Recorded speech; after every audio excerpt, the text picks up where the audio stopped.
Өнөөдөр санхүүгийн талаар ярихаас өмнө нэгэн хэлэх зүйл байна. Найзуудаа, ариун сүнсний тосолгоо нь өвчтнүүдийг эдгэж, муу нэгний хүлээснээс хүмүүсийг чөлөөлж үйлсээ үлддэг. Исая 61:1 дээр ингэж үтсэн байдаг. Над дээр эзэн бурхны сүнс байна. Ядууст сайн мэдээг хүргэхээр эзэн намайг томилсон юм гэж байгаа. Хамгийн эхлээд үнийг хэлж байна. Ядуурл гэдэг бол өвчин.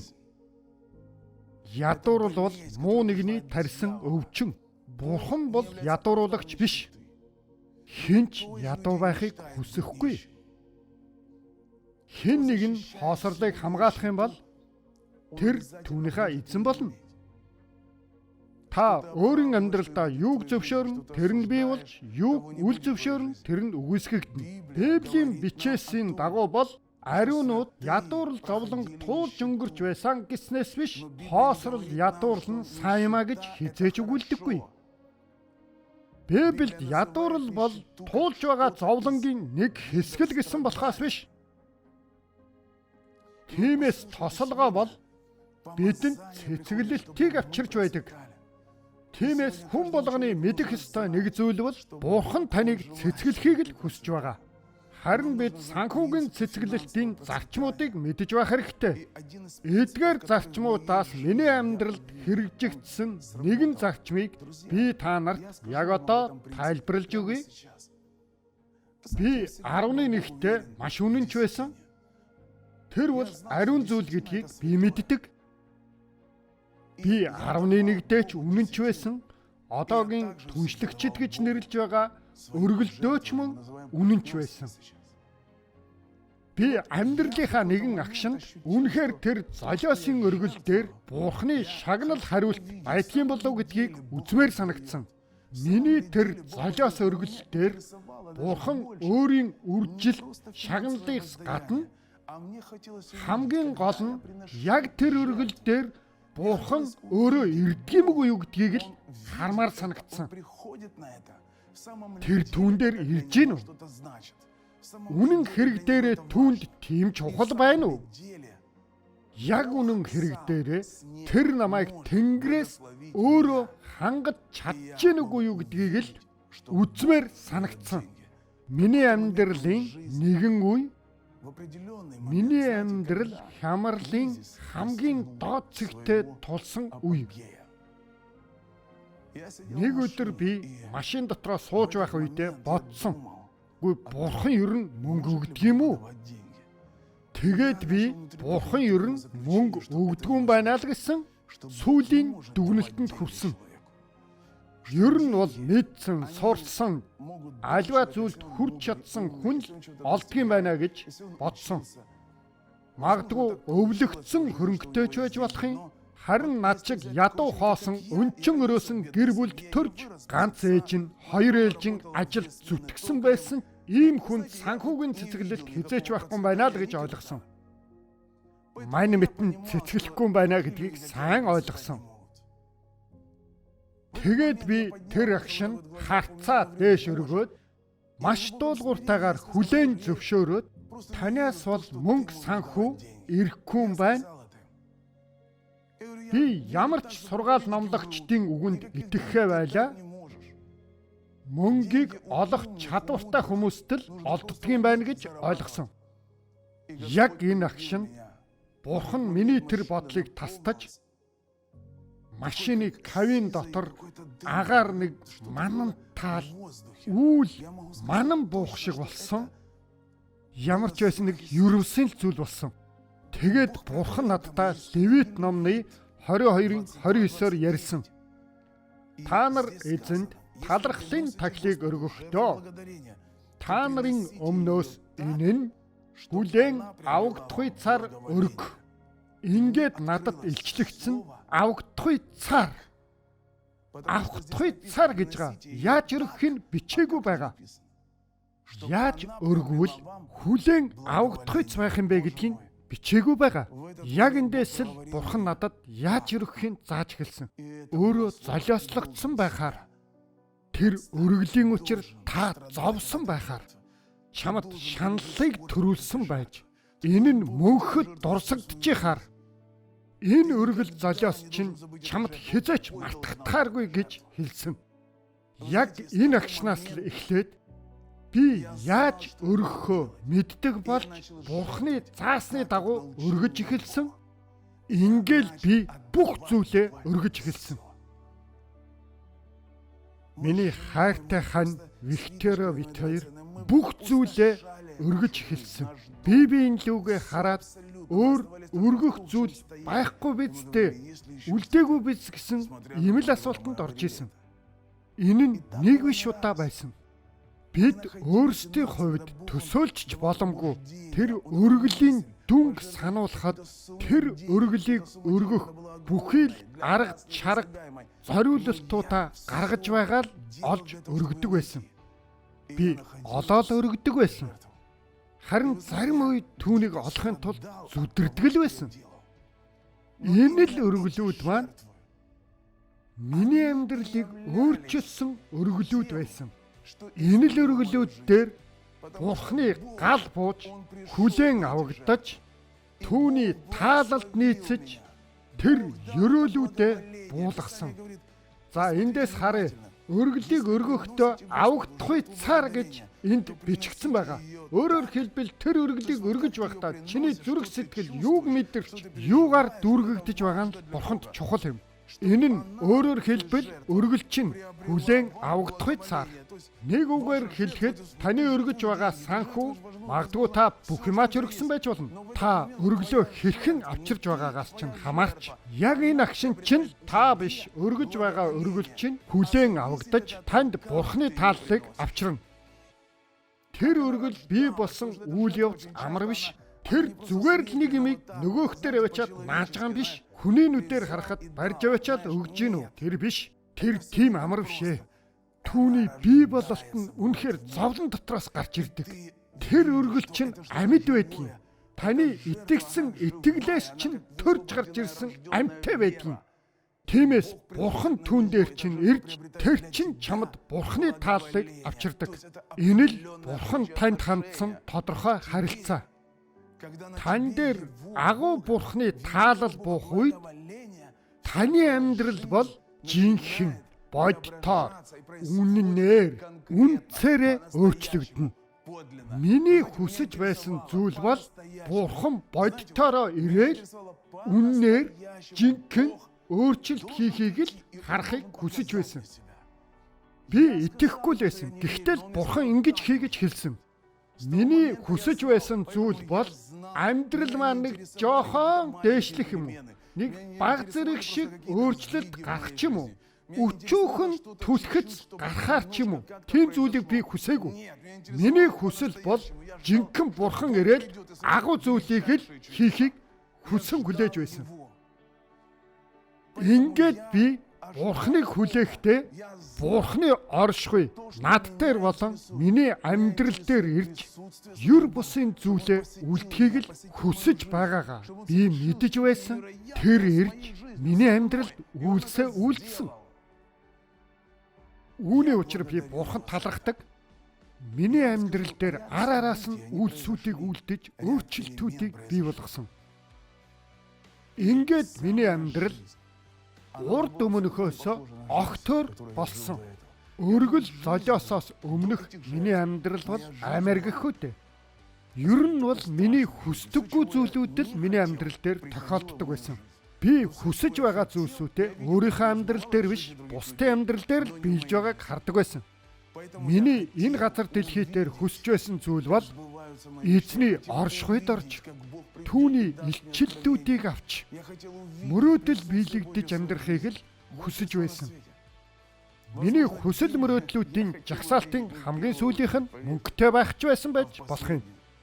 Гэхдээ санхүү Тэнгэрээс өгөгддөг гэдгийг би мэдэрсэн. Тиймээс би бүх хүмүүст гэрчлэн хэлэхэд санхүүг Бурхан Тэнгэрээс өгдөг юм аа. 20 жилийн өмнө бол энэ асуудал дээр би үнэхээр эргэлзээнд хүрсэн байсан. Гэвч Бурхан над дээр ирж түүний оршихуйд би орохдоо тэр өрөөж санхүү түүнээс ирдэг юм байна гэдгийг мэдсэн. Бурхан өгдөг юм аа. Хүн маш их боловсрсон ухаантай хүн байж болно. Тэр хүн маш нэр хүндтэй компаниудад ажилласан туршлагатай байж болно. Гэсэн чинь хүн санхүүгүй байдаг. Харин өөрөөр сурч боловсроогүй мөртлөө Бурхантай хамт байдаг ерөөгцөн хүмүүс бас байна. Тэд хуруугач хөдөлгөөгүй байхад санхүү нь бялхчил байдаг. Тэд юунд л хүрэн тэр нь дэвжин дээшлэн.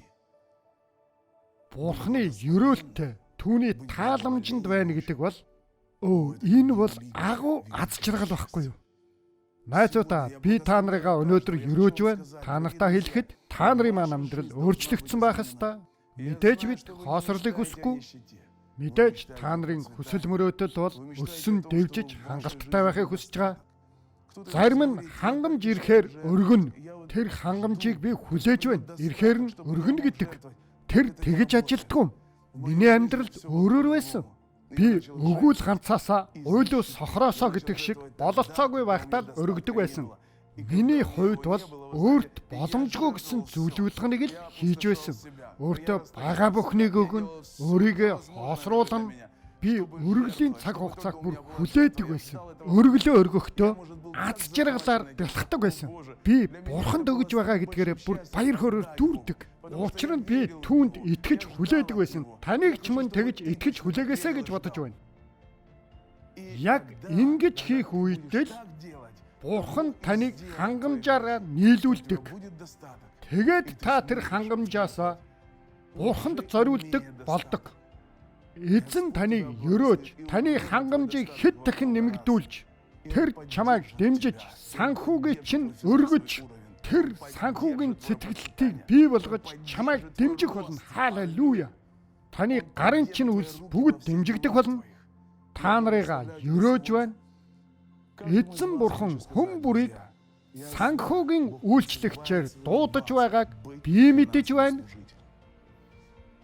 Та нар санхүүгийн үйлчлэгч гэж хэн юм бэ гэдгийг мэдэх хэрэгтэй. Зүгээр нэг үйлс мөнгө өгөөл явах биш. Санхүүгийн үйлчлэгч бүр тэр дотор байх үндсийг мэдэх ёстой. Санхүүгийн үйлчлэгч байх шийдвэрээр чинь дамжиж таны дотор нэг өөрчлөлт ордгийн. Би таны сав учраас та надаар дамжуулан санхүүгээ нийлүүлдэг гэж залбирдгийн. Бид нар Фellowship-ноос конференцэд оролцохоор Киевт ирсэн үед миний найз Сергей Яниш намайг $50 ивэж байсан тухай бид саяхан дурсан ярьж байсан. Найз маань одоо Тэнгэр улсад байгаа. За энийг санан дурсахад өргөлийн уут явж эхэллээ. Миний бүр дотор шатаал чи энэ $50 өргөө гэд. Бурхан хэлж байгааг би бүр ойлгоод мэдээд байгаа байхгүй юу? За одоо өргөлийн уутанд хийчихаа гэсэн. Үгүй Бурхан минь эн чинь танаас ирсэн ерөөл. Энэ бол миний мөнгө гэд хатгаад зогсоод байсан. Би бүр зөрөөд маргалдаад зогсоод байсан.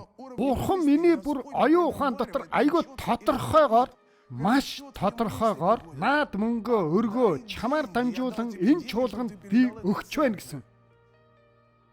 Би тэр харилцаагаа бүр тод санаж байна. Би ингэж хэлсэн.